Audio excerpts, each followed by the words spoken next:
সুপ্রিয় দর্শক মণ্ডলী, আজ কৃষিগুচ্ছের ভর্তি পরীক্ষা। সারা দেশ থেকে হাজার হাজার শিক্ষার্থী এবং তাদের অভিভাবক আজ পরীক্ষা কেন্দ্রে এসে উপস্থিত হয়েছেন। চলুন তাদের সাথে কথা বলা যাক।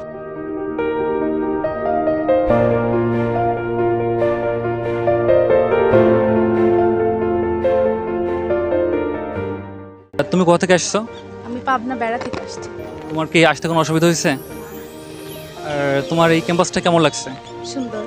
এখানে আমার দাদা পড়ে, তো এখানে ভর্তির ইচ্ছা আছে তাই। আপনি কাকে পরীক্ষা কেন্দ্রে নিয়ে আসছেন? আমার মেয়েকে নিয়ে আসছি আমি। খুব সুন্দর লাগছে। আমি ইতিপূর্বে ক্যাম্পাসটা সম্পর্কে আলোচনা করেছি, আমার কাছে খুব ভালো লাগছে। আমার নাম মোহাম্মদ আল আমিন। আর তুমি কোথা থেকে এসেছো? আমি আসছি এখানে বসুন্ধরা থেকে। এক্সপেকটেশন বলতে আমি যেরকম প্রিপারেশন নিয়েছি, আমার এক্সাম মোটামুটি তেমনই আমার মনে হবে। আশা করতেছি একটা সিট পাইতে পারি।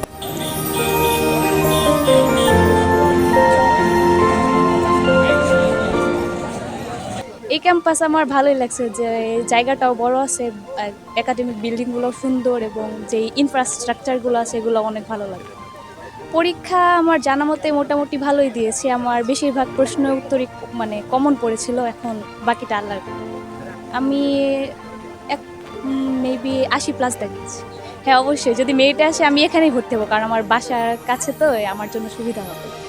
খুব ভালো, মানে পরিবেশ খুব মানসম্মত, পরিবেশ পরিস্থিতি খুবই ভালো লাগছে আমার। আমি অন্যের কথা বলতে পারি না, কিন্তু আমার খুব পছন্দ হয়েছে পরিবেশটা। অন্তত ইচ্ছা আছে দেখেই তো পরীক্ষা দিছে, কারণ মেডিকেলে খুব কাজ দিয়া ছুঁয়ে গেছে, 70-71 পেয়েও চান্স মিলে নাই।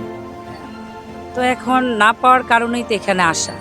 এখন যদি চান্স ভালো হয় বা পজিশন ভালো থাকে, তাহলে তো অবশ্যই ভর্তি হবে। ভার্সিটি খুব ভালোই লাগলো, কারণ এখানে কোনো গ্যাদারিং নাই, কোনো কিছু নাই। আমার মেয়ে যদি আল্লাহ চান্স পাওয়া, তাহলে অবশ্যই আমি এখানে ভর্তি করবো আর কি। পরীক্ষা কেমন দিলাম?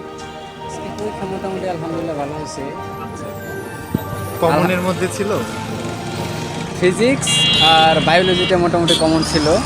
তো আমি ম্যাথে একটু দুর্বল, এই কারণে ম্যাথটা আর রসায়নটা একটু টাফ হয়েছে আর কি।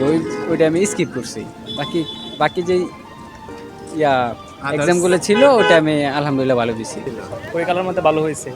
প্রশ্ন প্যাটার্ন বিগত বছরের মতোই ছিল, 5-6টা প্রশ্ন 100-র মধ্যে আনকমন ছিল। লাগাইছি এরকমই 70 উপরে এরকম হবে না। ক্যাম্পাস অনেক সুন্দর লাগছে। ভর্তি পরীক্ষা মানেই শুধু ভবিষ্যতের লড়াই নয়, এটি একটি স্বপ্নের যাত্রা। কৃষি শিক্ষা ও গবেষণার এই পথে এগিয়ে যাক আমাদের আগামী প্রজন্ম। আমাদের পক্ষ থেকে সবাইকে শুভকামনা।